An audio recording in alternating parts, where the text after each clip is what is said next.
this is an iHeart podcast. Guaranteed human. Well, the holidays have come and gone once again, but if you've forgotten to get that special someone in your life a gift, well, Mint Mobile is extending their holiday offer of half off unlimited wireless. So here's the idea. You get it now, you call it an early present for next year. What do you have to lose? Give it a try at mintmobile.com/switch.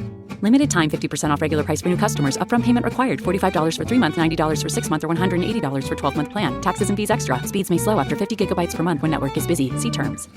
This Sunday, iHeartRadio brings you live to Levi's Stadium in Santa Clara for the Super Bowl 60 tailgate concert, presented by NetApp. It's the ultimate pregame party, featuring an exclusive performance from Teddy Swims. Your front row experience will be on iHeartRadio stations across the country and the free iHeartRadio app this Sunday at 3:30 Eastern, 12:30 Pacific. Then, after the concert, tune in to the Super Bowl 60 pregame show on NBC. It never happens at a good time. The pipe bursts at midnight. The heater quits on the coldest night. Suddenly, you're overwhelmed. That's when HomeServe is here. For $4.99 a month, you're never alone. Just call their 24/7 hotline and a local pro is on the way. Trusted by millions, HomeServe delivers peace of mind when you need it most. For plans starting at just $4.99 a month, go to homeserve.com. That's homeserve.com. Not available everywhere. Most plans range between $4.99 to $11.99 a month your first year. Terms apply on covered repairs. This message comes from Greenlight. Ready to start talking to your kids about financial literacy? Meet Greenlight, the debit card and money app that teaches kids and teens how to earn, save, spend wisely, and invest with your guardrails in place. With Greenlight, you can send money to kids quickly, set up chores, automate allowance, and keep an eye on what your kids are spending with real-time notifications. Join millions of parents and kids building healthy financial habits together on Greenlight. Get started risk-free at greenlight.com/iHeart.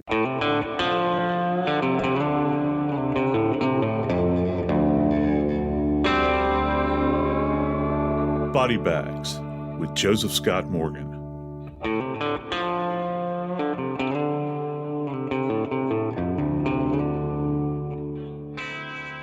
You talk to any prosecutor that's been doing it for a while, and some of the most memorable moments that they have in court is when they've completed a case and they've got a conviction. And there on the other side of the room stands the individual that has now been charged, prosecuted, and stands to pay the price for their misdeeds. And the prosecutors will tell you it runs a gamut. You never know how anybody is going to react on any particular day to a sentence. But for us today, we're going to talk about an individual who may have thought he was cheating the hangman. Today, we're going to talk about the death of Edward LeClair that actually began at the time of his sentencing in a Denton, Texas courtroom. I'm Joseph Scott Morgan, and this is Body Bags. For those of you listening to my voice today, I have to just remind you that if there is anyone either listening or if you have a friend that is dealing with thoughts of self-harm, suicide, there is help for you. And that help can be found at the National Suicide Prevention Lifeline. And that number is 1-800-273-8255. That's 800-273-TALK, T-A-L-K.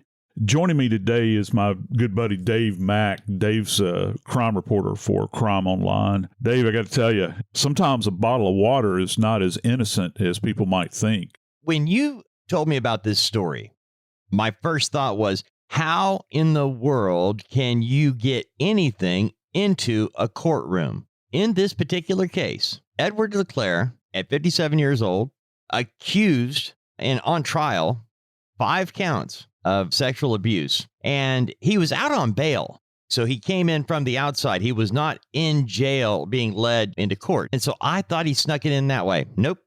He actually bought a bottle of water, Joe, inside the courthouse. They saw him on video, 7 a.m., buying a bottle of water out of the machine. In there, that bottle of water was just fine. He was able to go through all the things one has to go to court, and nobody found anything on him, apparently. So we find Edward LeClair waiting on the judge to read the verdict from the jury. 3 hours later, we have a verdict. You have a well-planned out thing for Edward LeClair. You called it cheating the hangman.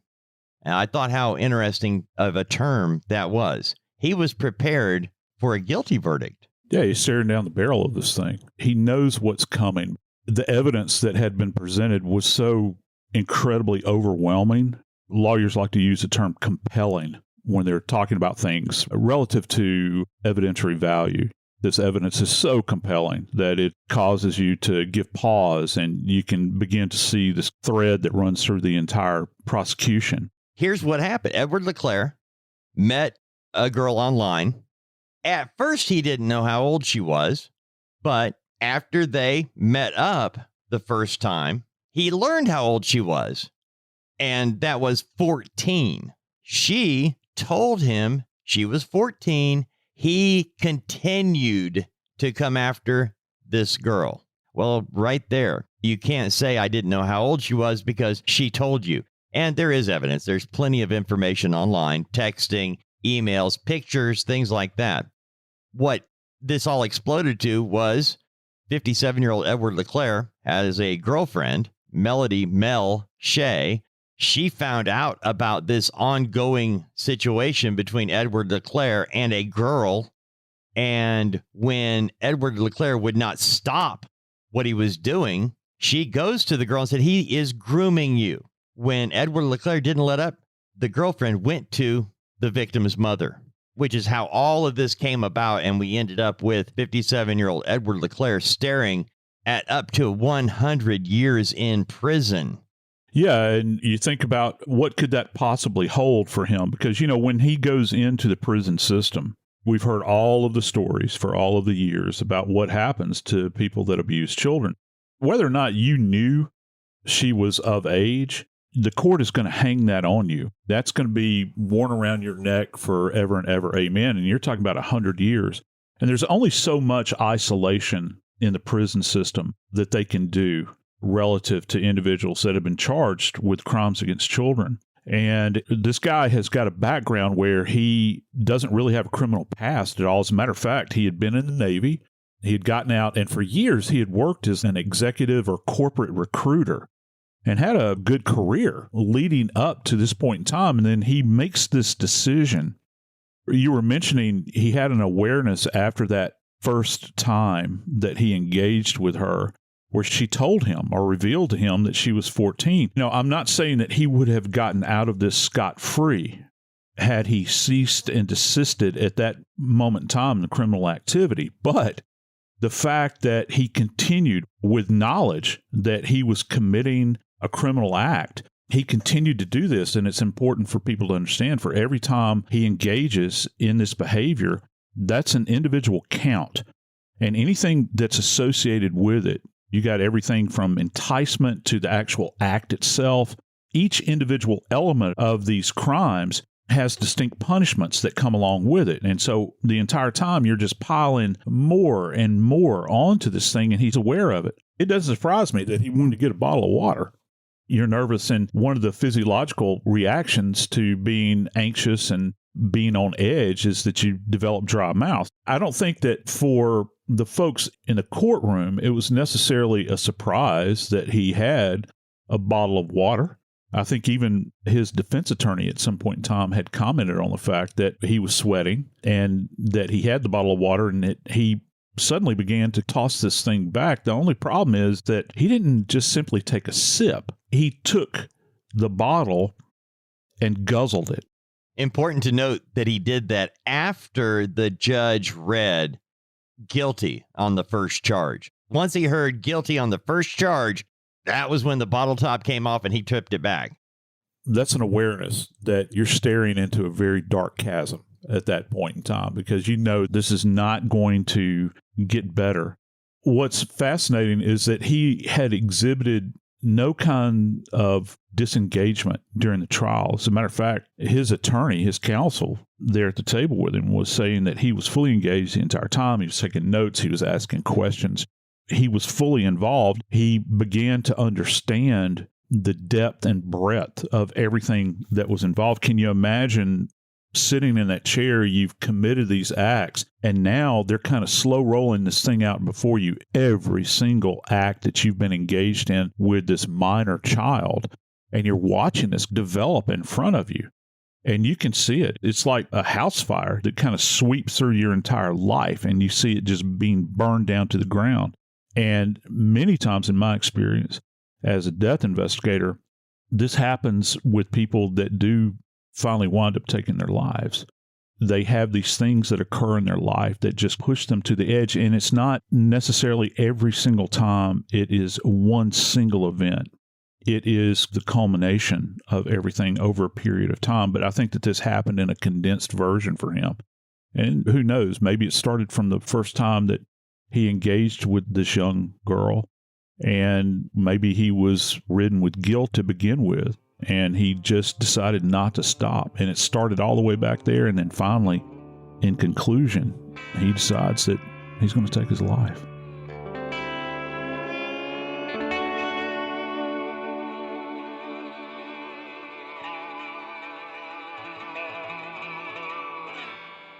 This Sunday, iHeartRadio brings you live to Levi's Stadium in Santa Clara for the Super Bowl 60 tailgate concert, presented by NetApp. It's the ultimate pregame party, featuring an exclusive performance from Teddy Swims. Your front row experience will be on iHeartRadio stations across the country and the free iHeartRadio app this Sunday at 3:30 Eastern, 12:30 Pacific. Then, after the concert, tune in to the Super Bowl 60 pregame show on NBC. Hi, I'm Cindy Crawford, and I'm the founder of Meaningful Beauty.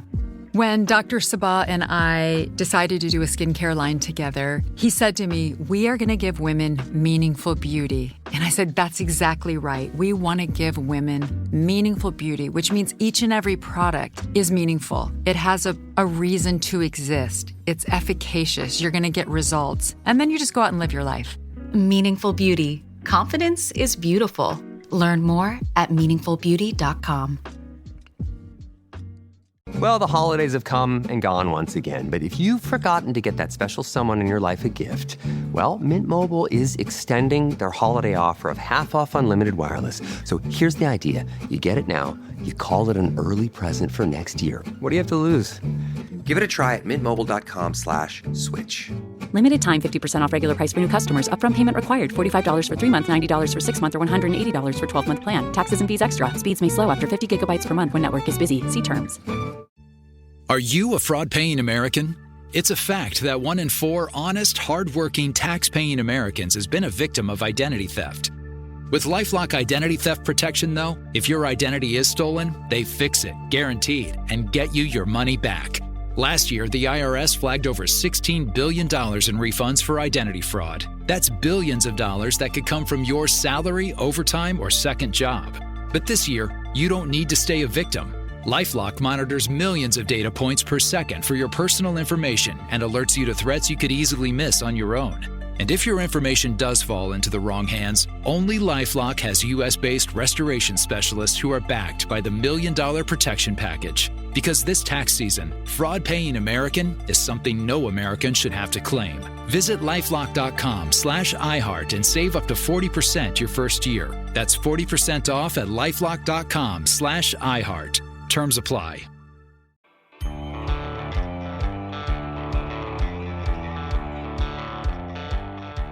Being in court is kind of like, it's very formal for people that have never actually been in court. And still to this day, if I have to go to court, as many times as I've done it over the course of my career, it's intimidating. But how much more so for somebody that has just had a sentence passed on them, particularly when you're talking about what LeClair was faced with. And I cannot begin to imagine where his mind was going at this time, Dave. You mentioned that Edward LeClair. He's a 57-year-old man. He had a Navy career. He was a corporate recruiter. And then he's charged with 5 counts of sexual assault on a person between the ages of 14 and 17. He pleaded not guilty on all the charges. And he knows if he's guilty on the first count, all the others, he's going to be guilty on all those. So he is nervous and he knows what's coming. And I think in a case like this, it is essentially like dominoes. It's going to fall. And you can kind of see the proverbial writing on the wall at that point in time. So you really wonder, was this going to be the trigger event that when he heard that term, he knew that it was all over and that he was determined to take his life? When someone is found guilty like this and you know what you're facing, there are certain steps that have to take place. First off, we mentioned earlier on that he had walked into this courtroom under his own free will. So obviously he'd been out on bond. He showed up and appeared at his own sentencing. He didn't try to go on the run or anything. But what witnesses later stated, though, was that they did see him go to a vending machine in the courthouse and retrieve a bottle of water from it. When we think about planning, and taking one's life does require some planning. Sometimes it can be done spontaneously, but many times people will ruminate over it and think about it for a protracted period of time. I find it very interesting in this case that he didn't show up with a bottle of water to begin with. He went to the vending machine to retrieve a bottle of water. I think some things can be taken away from that. Was there a chance that he might not go through with it? Because you would think that if he was certainly prepared to do that, it requires two things. First off, you have to have the agent that you're going to use, the poison, if you will, and then you have to have the conveyance for it. You have to have a water in order to mix this substance up with. He didn't show up prepared for that, which is quite striking when you begin to think about it. Joe, if he had come into court with a water bottle that was cloudy and didn't look like water, he would not have been allowed in with it. That is true, but why didn't he just show up with a previously bought bottle of water from home? He actually went to the machine in the lobby there to purchase this thing, which is odd. Just think about this. How many times have we been to a vending machine, you put your money in and it says sold out? How many times? That's the ultimate in frustration, right? Wouldn't that be something? You know, he shows up, he puts his money in and thinks it's sold out. Now what are you going to do? You're going to get a bottle of soda instead of a bottle of water? Can you predict what's going to happen if you put this agent into a carbonated beverage as opposed to just straight up water? I don't know. It just seems a bit risky on one hand to me, Dave, that he would show up without that element in place. But I do know this. He showed up with a substance that was very lethal. Well, let me ask you, because, Joe, I didn't think about that. I just looked at it as his pre-planning was, I'm going to come into court, I'm going to go through all the things that check me out, and I'll go buy a bottle of water. And then somehow in the time period between the time he buys the bottle of water and the verdict is read, he is able to put something in the water that witnesses said was cloudy. But it didn't occur to me if it was out, if he could have done it with another liquid. We just know that he had water and that witnesses said that water was cloudy, which, again, he was drinking it in such an odd fashion after the first guilty that it did draw attention. People did notice, including an investigator for the county. It's within our nature as humans. When somebody is faced with this kind of charge, in LeClair's case, that's so very ominous and dark, when you hear this, and if you're in the audience, whether you're the judge or maybe a detective that has been following the case, maybe worked the case, his counsel that's sitting next to him, or maybe the prosecutor, or maybe just a reporter that showed up from the local newspaper and you're taking notes, you're going to be looking at this guy anyway, because that's what everybody wants to see. They want to see how someone is going to react.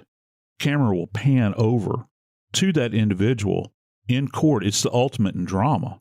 And to try to capture their reaction, how much more so in a case like this, where you've got a guy that's literally looking at spending the rest of his life in prison. He's certainly now going to be a convicted sex offender at that point in time. Then he's going to be put into the population in Texas in state penitentiary, where he's going to have a very rough go of it. That in and of itself is drama enough. But you're right, Dave, when you say that suddenly it's not just taking sips, it's throwing this thing back and guzzling it. Some reports say that he actually grimaced a bit when this occurred. So you're thinking, why is he drinking water like this? Because all of us can kind of identify with having dry mouth. You're kind of knock that back as best you can. But no, that's not what happened.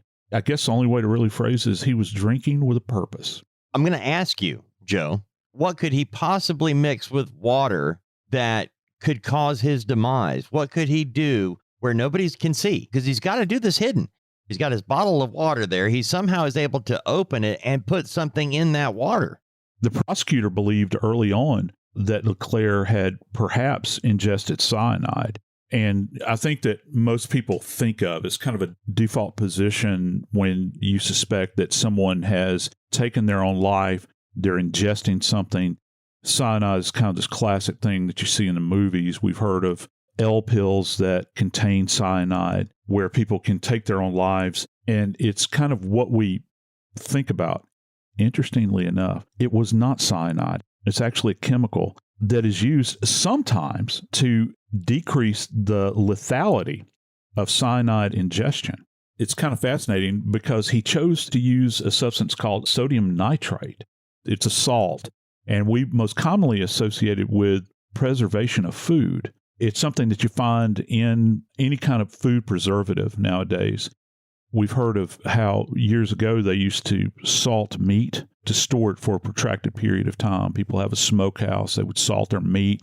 We're talking about pure salt in order to do that. This is a compound, sodium nitrite, and it's utilized in order to not just preserve food, but it also facilitates maintaining kind of a healthy looking color to food.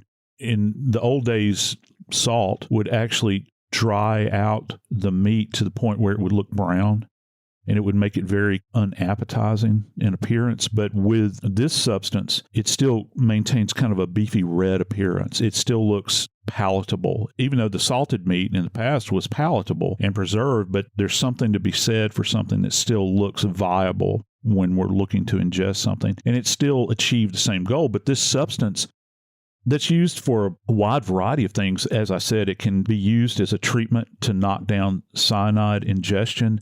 It's also used in treating metals. It's got a very broad spectrum utility to it. But here's the thing. When taken in very big doses, it's highly, highly lethal. And of course, in the case of LeClair, it ended his life.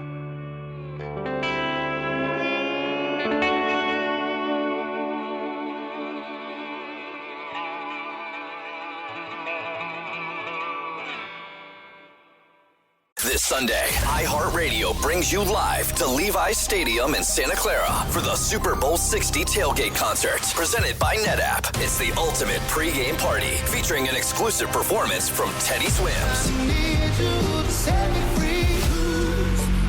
Your front row experience will be on iHeartRadio stations across the country and the free iHeartRadio app this Sunday at 3:30 Eastern, 12:30 Pacific. Then, after the concert, tune in to the Super Bowl 60 pregame show on NBC.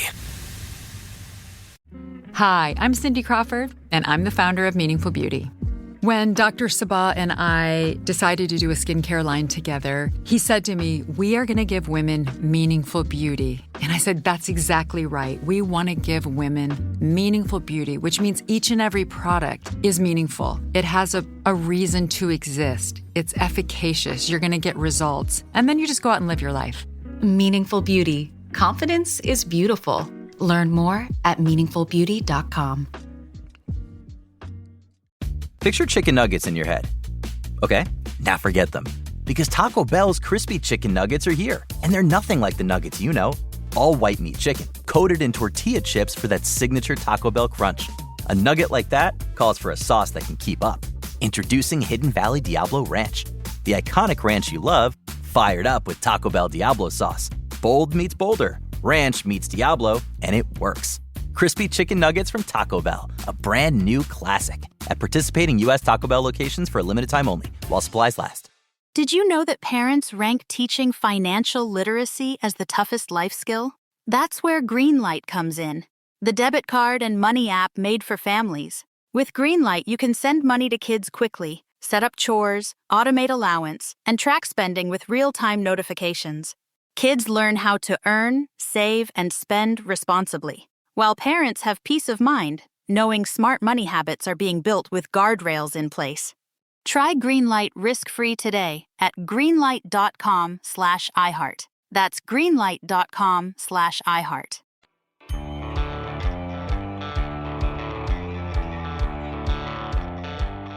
Sodium nitrite, a stroke of genius, as it were. It's something that is easily accessible. It's a substance that just about anybody can get their hands on. If you try to find an agent like cyanide, you're going to draw attention to yourself. But with this particular substance, it is something that the general public can actually purchase and readily use. And in this case, that's what LeClair decided to end his life with, Dave.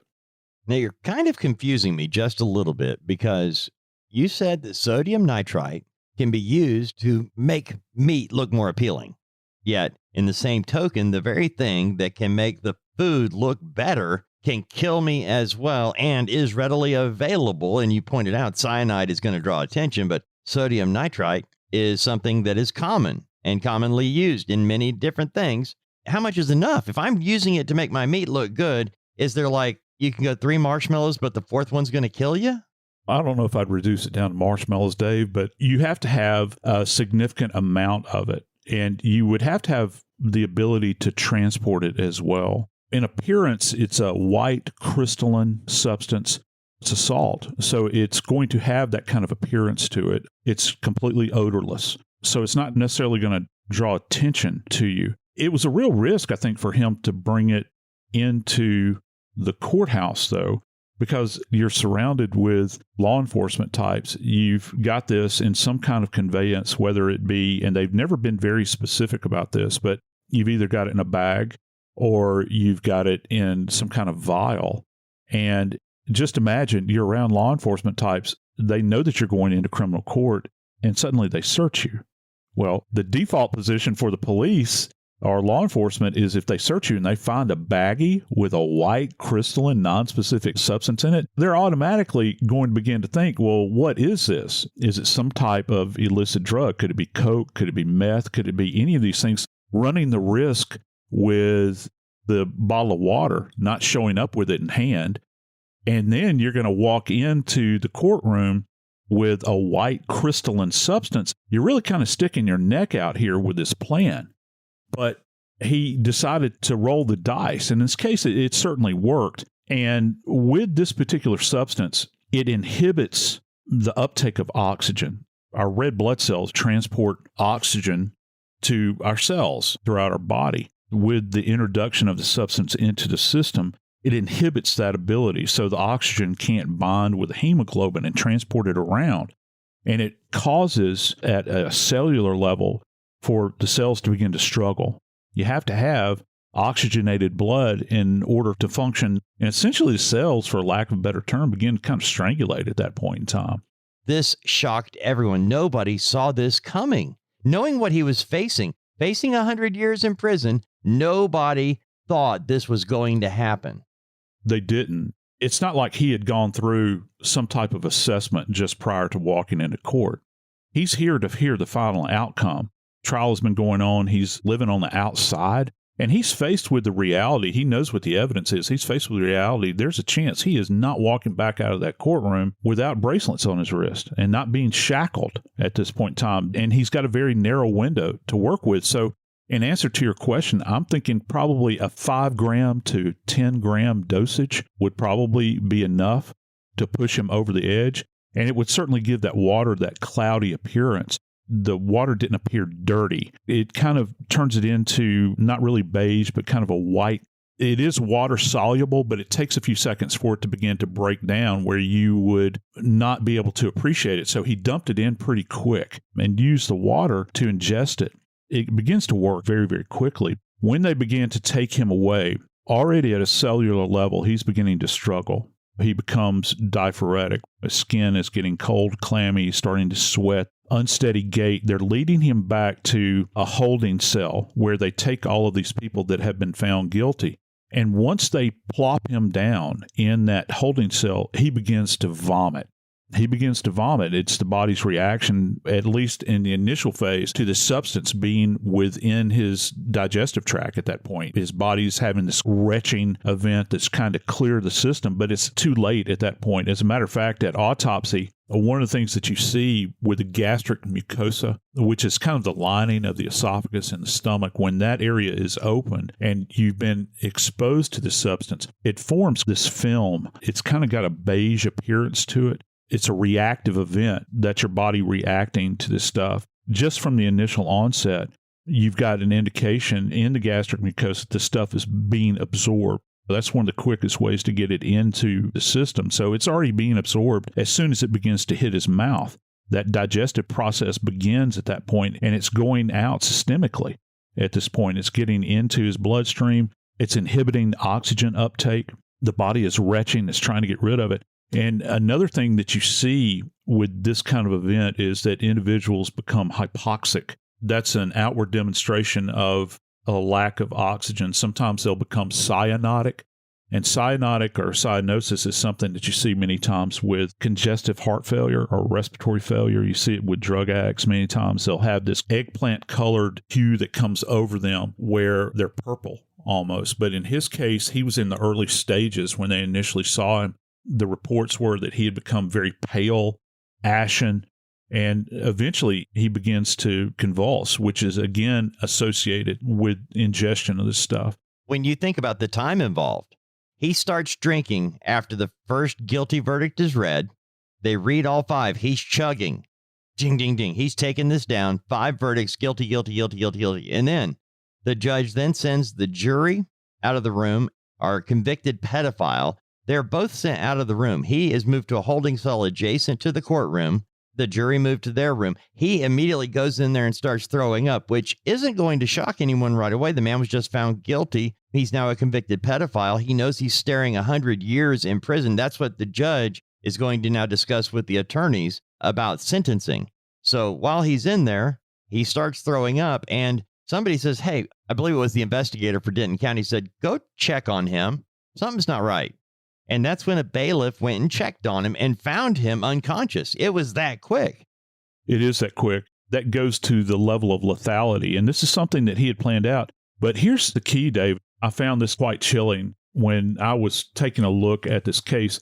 This is not the first of these cases involving someone utilizing this substance. I guess it was back in 21. You had this young actor, Matthew Mindler, that had utilized this substance to kill himself with. There's also another actress that had utilized this substance. You got a couple of kids out there that have used it.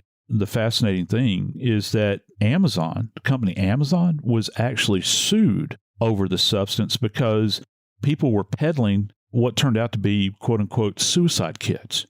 There's no reason for anyone to be in possession of this substance unless you're preserving or curing meat at home, perhaps. And it's not something that's naturally occurring in our system. At autopsy, after you've done the gross examination, and we've talked about this on body bags before, where you're actually staring at the organs after you have the body open, then you do the dissection. You look at the changes microscopically through histological examinations, and there will be a few changes that you can notice, but nothing really specific. So the answers are traditionally going to rest in toxicology, and that's one of the reasons it took some time for them to work their way through it. They know at the medical examiner's office that they're dealing with some kind of toxin that has brought his death about. It's not like he was just found lying out on the street deceased. They know that this is something that he has ingested. The trick is, how do you begin to whittle this down? And when you're conducting an investigation like this, it's not just what you find at autopsy. You have to go back to this individual's home, where they were dwelling. You have to look for receipts. You have to look for maybe a larger amount of this substance. Did they have access to it? Did they work in an industry, perhaps, that utilized this substance? You would look through the computer files. You'd want to see, had he searched out means to take my own life by some type of substance that I can ingest? He's not going to walk into the courtroom and be able to get through a metal detector with a gun. In his mind, apparently, this was the next best thing. And there have been other people that have taken poisons in court. There have actually been people that have done great harm to themselves in court. But in this particular instance, he had to have something that was portable, that he could simply unscrew the top of a bottle of water and pour this in very carefully without drawing any kind of notice. and shake this thing up and then ingest it. This brings us to another point. He's thought about this. I wonder, back at his home, if when the investigators went there, they found any evidence that he had been practicing. Because that's something that occurs many times with people that decide to take their lives. They will go through a series of exercises to see if things function. We see this with suicide by gunfire. People will do what's called test firing a weapon. We hear about test firing as it applies to ballistic examination or gunfire examination. Individuals that are bent on taking their life with a firearm, they will actually test fire weapons prior to using them on themselves. If you suspect somebody has poisoned themselves, is there something that can be done that could reverse the effects of this and maybe other poisons? For years and years, there's been an induction of vomiting that has occurred. You hear about people having their stomachs pumped, but most of the time that's going to be with prescription medications. Many of those things will have like time releases. With a substance like this, time is a big element here. You said something very, very interesting a moment ago, Dave, that had not struck me until this moment. And that was when they take him back to that holding cell and he's in there and he begins vomiting. That would not be an unexpected reaction to this kind of sentence, would it? So you have a time delay there, I think. And some people have drawn this into question in this particular case. Did they delay getting the paramedics there? Well, when you see somebody begin throwing up, you don't automatically think poisoning. Okay, it's not like the guy's got a sign around his neck that says, I've just ingested this. You got a guy that is looking at 100 years as a sex offender in a state penitentiary at this point in time. I could see somebody throwing up. I could see somebody having severe gastrointestinal distress at this moment in time. So the bailiff, who you can only imagine these holding cells, have seen just about everything in there.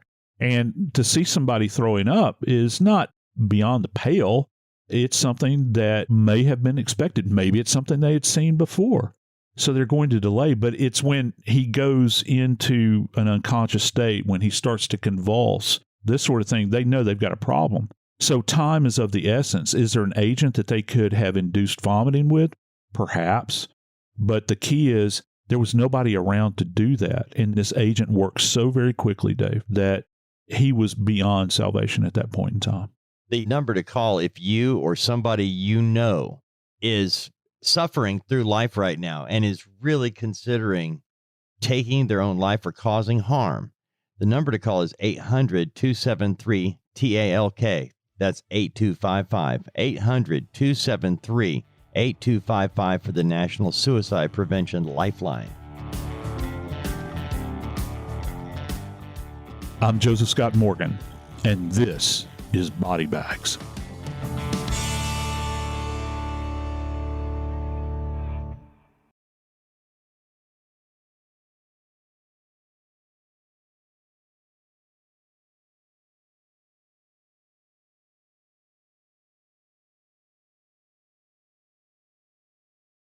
This Sunday, iHeartRadio brings you live to Levi's Stadium in Santa Clara for the Super Bowl 60 tailgate concert, presented by NetApp. It's the ultimate pregame party, featuring an exclusive performance from Teddy Swims.